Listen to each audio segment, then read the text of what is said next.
तो देखो, जो चौथा नंबर क्वेश्चन है, जो 4 नंबर क्वेश्चन ये है कि एक 1.5 मीटर लंबा लड़का है, ठीक है, एक सड़क के 30 मीटर ऊंचे एक भवन से कुछ दूरी पर खड़ा है।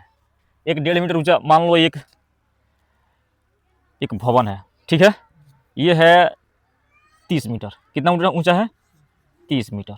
ये भवन की जो ऊंचाई है वो 30 मीटर है।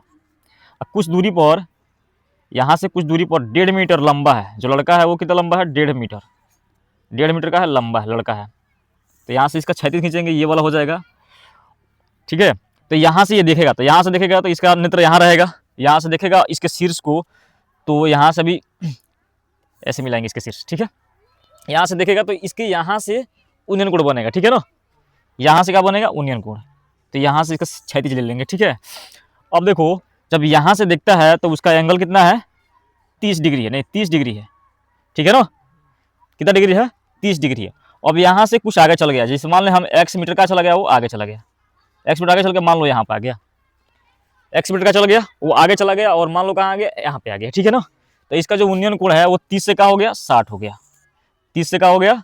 60 हो गया। तो वही पूछ रहा है कि यहाँ से यहाँ तक जो लड़का गया है वो कितना दूरी तय किया है, तो हमें यही निकालना है x, ठीक है ना। तो इसका हम मान लेते हैं ये A है, ठीक है, ये B हो गया, और ये C, ये D हो गया, और ये क्या हो गया?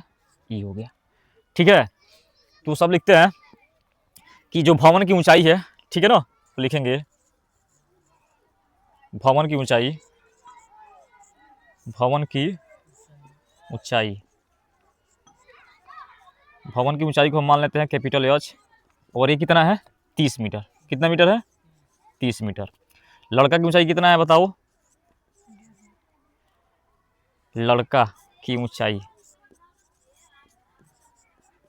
लड़का की ऊंचाई को मान लेते हैं यहाँ पर क्या? AD है। कितना है? AD। AD कितना है? 1.5 मीटर, है ना। अब मान लो यहाँ से यहाँ तक लगा पूरा भवन 30 मीटर ऊंचा है, और इतना ऊंचा तो लड़का ही निकल गया लंबा, 1.5 मीटर। कितना मीटर? 1.5 मीटर। अब ये दूरी देखेंगे कितना है, तो अब खाली निकालेंगे, ठीक है, सिर्फ BC की लंबाई निकालेंगे। किसका लंबाई निकालेंगे? BC की लंबाई, BC की लंबाई निकालेंगे। तो BC की लंबाई निकालेंगे तो पूरे 30 में से, ठीक है ना, 1.5 मीटर का, 1.5 मीटर का हो जाएगा, घट जाएगा, तो कितना हो जाएगा बताओ? तो ये हो जाएगा 28.5 मीटर। यानी कि सिर्फ ये वाला जो ये दिख रहा है, ये वाला हिस्सा BC है, वो कितना हो गया? 28.5 मीटर हो गया। 28 कितना हो गया? 5 मीटर, ठीक है। अब हम बात करते हैं, देखो 2 त्रिभुज बन रहा है ना, एक बन रहा है ABC बड़ा वाला त्रिभुज, और एक बन रहा है छोटा वाला त्रिभुज। इसका भी नाम रख दे रहा है ABCD, इसका नाम रख दे रहा है F, ठीक है, क्या नाम रख दिए? हाँ, ये नाम हो गया F। तब बात करते हैं त्रिभुज इसका जो है ये दूरी है, इस दूरी को हम मान लेते हैं y। क्या मान ले रहे हैं? y मान ले रहे हैं, ठीक है। तो अब हम बात करते हैं त्रिभुज इसमें BFC में, त्रिभुज, हाँ, त्रिभुज BFC में हम लगाएंगे। देखो यहाँ पे है लंब और यहाँ पे क्या है? आधार है। तो लंब और आधार का संबंध किससे होता है? 10 से। किससे होता है? 10 से। तो हम लगाएंगे 10 60। एंगल कितना है? 60 है ना, तो 10 60 लगाएंगे। तो लंब कितना है? 28.5, और आधार कितना है? y, यही है ना।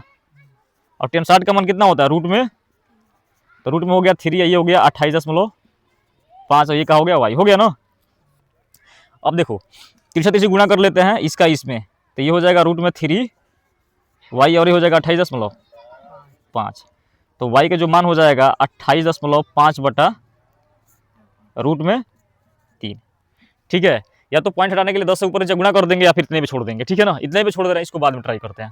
अब बात करते हैं त्रिभुज AB और C में। हाँ, त्रिभुज ABC में, त्रिभुज AB और C में, इसमें हम लगाएंगे 10 30, नहीं 30 है ना, एंगल कितना है? 30 है ना। अब जब 30 लेंगे तो आधार तो एक x वाला हो जाएगा, ये क्या हो जाएगा? कितना आधार हो गया? 2 आधार हो गया। तो ऊंचाई वही रहेगा, 28 कितना है? 5, 28 हो गया 5 है। और जो आधार कितना है? एक तो x हो गया, और एक क्या हो गया?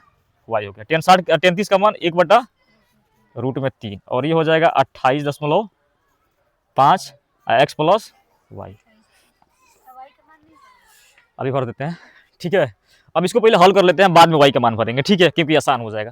इसका गुना इसमें और इसका गुना इसमें, तो ये हो जाएगा x plus y, x plus y हो जाएगा ना। इसका 1 से गुणा करेंगे तो कितना होगा x प्लस, और ये कितना हो जाएगा 28.5 और रूट में 3 ही होगा ना। हाँ, अब देखो y का जो मान है कितना 28.5 बटा रूट 3। अब मान भर देंगे यहाँ पे, ठीक है।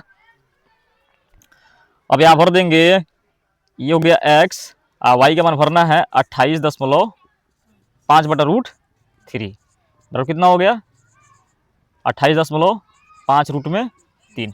अब ये प्लस हो जाएगा, किस में हो जाएगा माइनस में। अब कर लेते हैं आसानी से, 28.5 रूट 3 या माइनस 28.5 बटा रूट 3, इसके नीचे एक मानेंगे और लसा लेकर हल कर लेंगे, ठीक है।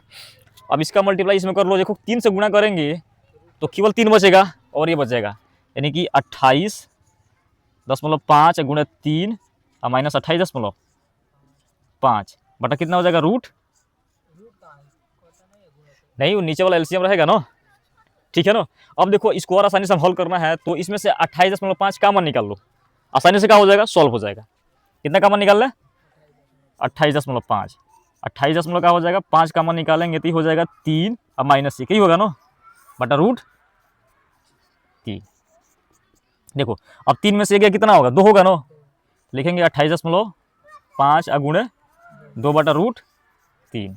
अब कर देंगे परिमीकरण, क्या कर देंगे, तो ये हो जाएगा 28.5 रूट गुणे 2 और फिर क्या हो जाएगा रूट में, परिमीकरण करेंगे तो रूट में 3 से ऊपर जगह कर देंगे, गुणा कर देंगे, ठीक है। तो ये हो जाएगा 28.5 गुणे 2, ठीक है, और रूट में 3 बटा कितना हो जाएगा, सिर्फ एक 3 बचेगा, बचेगा कि नहीं बचेगा। अब एक काम करते हैं 2 से ऊपर पहले 2 से गुणा कर लेते हैं कि पॉइंट का हो जाए हट जाए। 5 दूना 10 के 0 हासिल 1 हो गया, 8 दूना 16 17 का 7 हासिल 1, 2 दूना 4 1 5, 1 अंक के बाद 10 लगाएंगे यहाँ होगा ना, और रूट में 3, अब बटा कितना हो जाएगा 3 हो जाएगा। अब देखोगे तो इस जो दशमलव के पास 0 है इसका कोई वैल्यू नहीं है, ठीक है। तो x पर हो जाएगा 57 गुणा रूट में 3/3, तो 19×3 57, तो x का जो मान आ जाएगा 19 रूट में 3 मीटर, यही आंसर हो गया। यानी कि जो लड़का था वो 19 रूट में 3 मीटर लगभग में चला है।